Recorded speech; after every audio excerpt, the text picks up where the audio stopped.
Deccan Herald in so many ways has been an integral part of my sporting journey and my sporting life.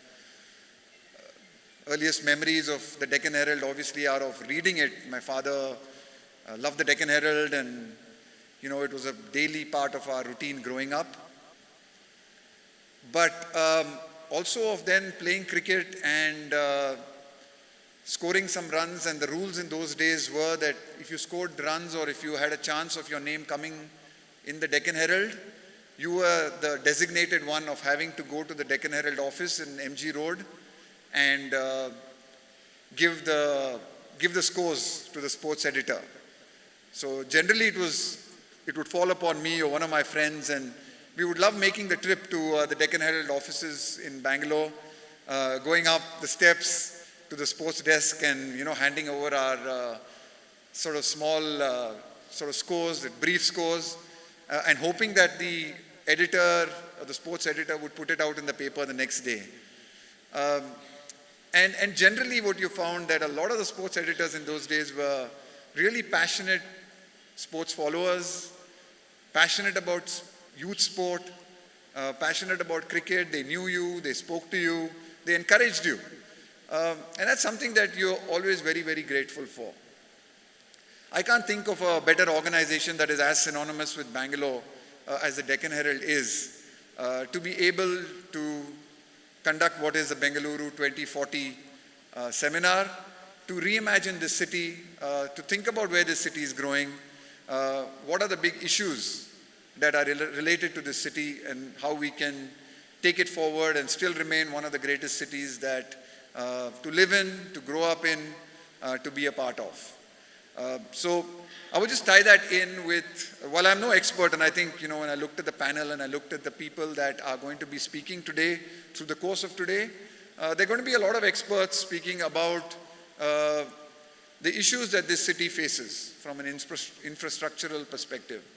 I thought I would keep this a little bit personal and talk about something that I think I'm a little bit familiar with, something that had a deep impression on me growing up, something that I'm very grateful that this city provided me as a young man growing up and has made me who I am today. And without those opportunities, without those experiences as a young man growing up in Bengaluru, I would not be standing here in front of you and be part of this summit or have gone on to do what I have. For me, Bengaluru has always been a sporting city, long before it's found its place in the global map as a technology and innovation hub. For those of us who grew up here, sport was something you didn't plan for. It was something you grew into. It was stitched into everyday life, into school days, neighborhoods, and friendships. Some of my earliest memories from St. Joseph's Boys High School are more outside classes than inside. Running around hockey fields, learning teamwork, discipline, and quiet competitiveness. Hockey, like cricket, taught lessons that went well beyond sport. Those afternoons shaped habits of effort and humility, long before anyone spoke about professional pathways or performance metrics. At the same time, school-level cricket offered something equally important: opportunity. Playing competitive cricket while balancing academics instilled early lessons in handling expectations, managing responsibilities, and staying curious. Just as importantly, it meant growing up alongside peers, learning the same values, how to compete without losing respect, how to support one another, and how to accept both success and failure with perspective. Those shared experiences, often in ordinary settings, quietly shape the people sport helps us become, long before it shapes the athletes we might turn to. Cricket, of course, found its way into every free moment. I remember playing matches on stretches like the 12th Main Road, not the lively boulevard it is today, but a space that for a few hours became a cricket ground. The wickets were improvised, the rules flexible, but the joy was real. Those unstructured, inclusive games were where a lasting love for sport took root. That love was reinforced by some of my fondest early memories of my father taking me to the Chinnaswamy Stadium. He loved the game, and those afternoons watching Ranji Trophy matches did more than entertain. They quietly deepened a connection to sport that has stayed with me ever since.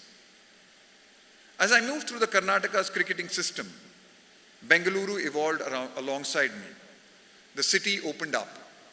New roads, new ideas, new ambitions. Today, its sporting landscape reflects that. We have academies, structured coaching, sports science, and access to global best practices. With spaces like the Center for Sports Excellence, the Kantirwa Stadium, the Hockey Stadium, the Center of Excellence, to name a few, have produced many of India's greatest sporting personalities. And yet, even as the city has given us more, it has quietly taken something away: time. Bengaluru today faces a challenge that comes with growth. The influx of people has brought opportunity, diversity, and energy. But it has also placed enormous pressure on infrastructure. Traffic, in particular, has become one of the city's biggest challenges. Hours spent commuting often mean hours lost from play. What was once spontaneous is now something that must be carefully planned. For children especially, this loss is significant. I see this most clearly through my own children. Even with access to facilities, supportive schools, and parents who value sport, creating space for free play requires intent. It has to be protected, sometimes deliberately carved out from busy schedules and long days. And that makes you realize that it takes conscious effort, even in relatively privileged circumstances, how much harder it must be for families with fewer resources or less flexibility. For many parents, the hesitation isn't about the value of sport, but about the time and logistics involved. In the process, play risks becoming another item on an already crowded calendar rather than a natural part of childhood. 20 or 30 years ago, sport was woven into everyday life. Played on neighborhood grounds, empty roads, open spaces, without much planning or permission. As we build a future-ready city, the challenges before us is to reimagine how sport can once again fit seamlessly into daily life. Not only through elite pathways or entrepreneurship, but through simple, accessible opportunities to play. Otherwise, we risk losing something essential in translation: the ease, joy, and universality of sport. The data already reflects this shift. Studies in India show that over 70% of adolescents are physically inactive. By young adulthood, nearly 87% of people between the ages of 20 and 29 report no recreational physical activity at all. Not because they lack talent or intent, but because time, structure, and habit gradually disappear. Regular play is closely linked to mental well-being, emotional balance, teamwork, and resilience, qualities no classroom can fully teach on its own. Research consistently shows that physically active students are healthier, cope better with stress, and perform better academically.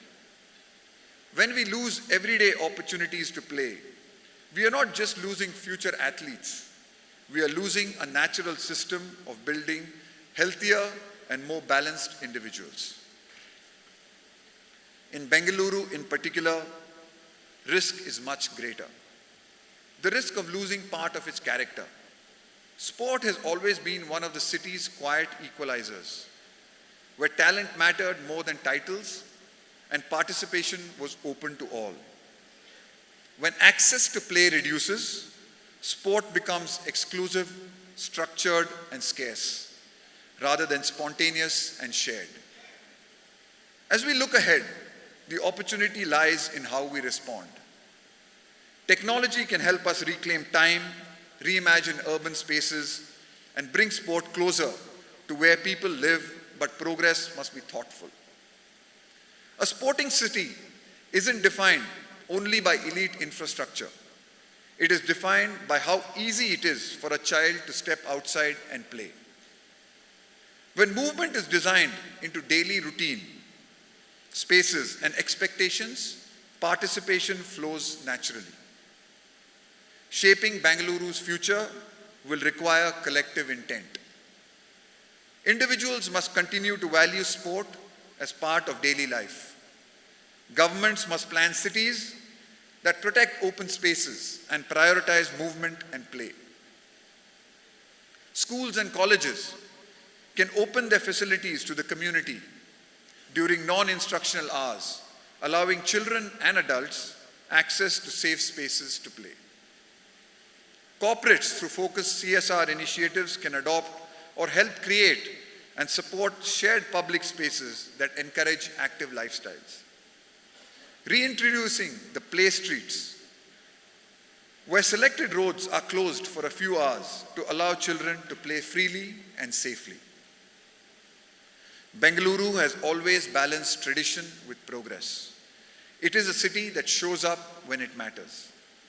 Having seen it from quiet school fields and roadside games to packed stadiums and global recognition, and now as a parent watching the next generation grow, I believe our responsibility is clear: to ensure that every child in the city has the freedom and space to play, learn, and grow through sport. Every child deserves the chance to build their own memories, the kind that one day find themselves into a mother's scrapbook. Those are my thoughts for Bangalore, for sport, and for this city. Thank you so much again for inviting me here today. Thank you very much.